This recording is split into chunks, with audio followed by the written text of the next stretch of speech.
പത്തനംതിട്ടയിൽ 14,033 എന്ന കംഫർട്ടബിൾ ലീഡിലേക്ക് എത്തിക്കഴിഞ്ഞു ആന്റണി. എന്നെ പറഞ്ഞിട്ട് കാര്യമില്ല.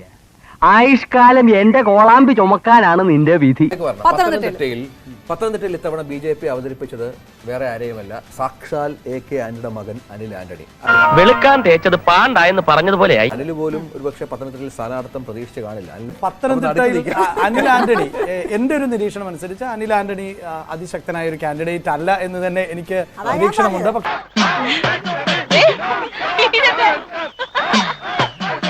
അനിൽ ആന്റണി അവിടെ ഒരു പരിചിതനല്ല എന്നുള്ള ഒരു പ്രശ്നമുണ്ട്. പിന്നെ അത് ഇറങ്ങി ചെയ്തതിന് ശേഷം കുറച്ച് ഓളമൊക്കെ ഉണ്ടാക്കി, നമ്മൾ ആ വീഡിയോ കണ്ടതാണല്ലോ.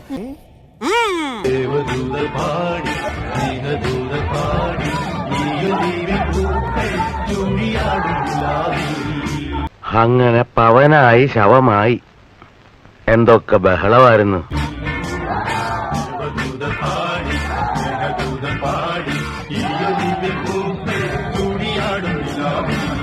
ആള് ശുദ്ധ പാവ, ഉള്ളിൽ ഒന്നുമില്ല. വ്യത്യാസമാണ്. അനിൽ ആന്റണി തെരഞ്ഞെടുപ്പിന് തൊട്ട് മുമ്പ്, അതും AK ആന്റണിയുടെ മകൻ എന്ന നിലയിൽ എങ്ങനെയാണ് ഒരു ഇമ്പാക്ട് വരുന്നതെന്ന് പറയട്ടെ. പാമ്പ് അടിച്ചോന്റെ വായി പാഷാണം കലക്കി ഒഴിക്കല്ലേ.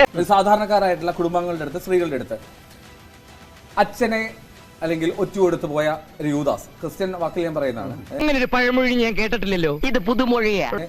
യൂദാസ് എന്നുള്ള മട്ടിലാണ് അനിൽ ആന്റണി അവിടെ ചിത്രീകരിക്കുന്നത്. ഒരു തരത്തിലും ക്രിസ്ത്യൻ വോട്ട് അനിൽ ആന്റണിക്ക് പോകുമെന്നുള്ള മോഹം, ആ വെള്ളം BJP-ക്കാര് വാങ്ങിവെക്കുകയായിരിക്കും.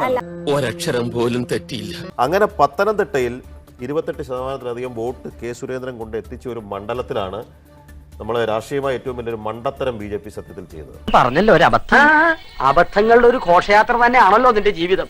എനിക്ക് തെറ്റിപ്പോയാനെ കംപ്ലീറ്റ് തെറ്റിപ്പോയി. നമുക്ക് സമാധാനപരമായി കൈകാര്യം ചെയ്യാവുന്നതേ ഉള്ളൂ. എന്തൊരു സമാധാനം! ആ കാട്ടുകള്ളനെ സെക്രട്ടറി ആക്കരുതെന്ന് ഞാൻ 1000 തവണ പറഞ്ഞാണ്, കേട്ടില്ല, അനുഭവിച്ചോ?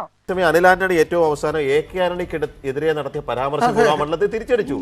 കുറ്റപ്പെടുത്താൻ മാത്രം എല്ലാവരും ഉണ്ട്, എന്നെ പ്രയാസം മനസ്സിലാക്കാൻ ആരുമില്ല. അതെ അതെ, അച്ഛനെതിരെ പറഞ്ഞത് അദ്ദേഹം വിചാരിച്ചത് കോൺഗ്രസ്സുകാരനായ അച്ഛനെതിരെ പറയുമ്പോൾ എന്തോ വീരാരാധന കിട്ടുമെന്നാണ്. മാറ്റി പറയാൻ പറ്റൂ, എനിക്കിങ്ങനെ അറിയുള്ളൂ.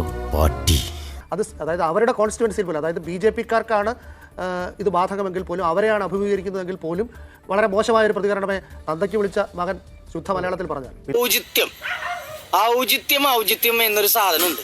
ഒരു മനുഷ്യനായ കുറച്ചൊക്കെ ഔചിത്യം വേണം. കോമൺ സെൻസ് ഇല്ലാത്തതിന്റെ കുഴപ്പേ. അല്ലെങ്കിൽ ബുദ്ധി പറഞ്ഞു കൊടുക്കാൻ അവൻ ആരെങ്കിലും വേണ്ടേ? ഏതെങ്കിലും ഒരു കച്ചിത്തുരുമ്പ് കിട്ടുക, അതിൽ പിടിച്ച് വിവാദം ഉണ്ടാക്കുക എന്നുള്ളതല്ലാതെ ഒരു പൊളിറ്റിക്കൽ പ്രസൻസ് ഒരു ബുദ്ധി വേണം, അതിവനില്ല. PC ജോർജിനെക്കാട്ടിലും ഷോണോ വല്ലോ ആയിരുന്നെങ്കിൽ ഒരു പക്ഷേ കുറച്ചുകൂടി മാറുമായിരുന്നു ആ മണ്ഡലത്തിൽ. അല്ല, പത്തനംതിട്ടയിൽ അനിൽ ആന്റണി തോറ്റാലും മന്ത്രിയാക്കും എന്നൊക്കെയായിരുന്നു പ്രചാരണം. ഇപ്പൊ മോദി തന്നെ ക്ഷീണിച്ച സ്ഥിതിക്ക് ഇനി അനിൽ ആന്റണിക്ക് എന്ത് കിട്ടുമെന്ന് അറിയില്ല. നീ വെള്ളം ഇറങ്ങാതെ ചാവൂടാ. രാജകൊട്ടാരത്തിലെ തൂപ്പുകാരനെങ്കിലും ആയാ മതിയായിരുന്നു ശവം.